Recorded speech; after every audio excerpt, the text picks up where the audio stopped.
teraz do wszystkich hejterów. Możecie się ode mnie łaskawie odjebać, bo jak nie, bo jak nie, to ktoś z wami zrobi porządek. Ja już tego osobiście to pilnuję. Także proszę się ode mnie odpierwiastkować, bo jak nie, to dam wam takiego bana, że się nie pozbieracie. Dlatego teraz proszę, możecie hejtować wszystkich, ale ode mnie,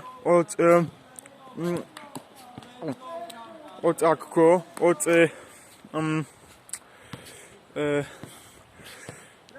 od Jagody, łapy precz, rozumiecie?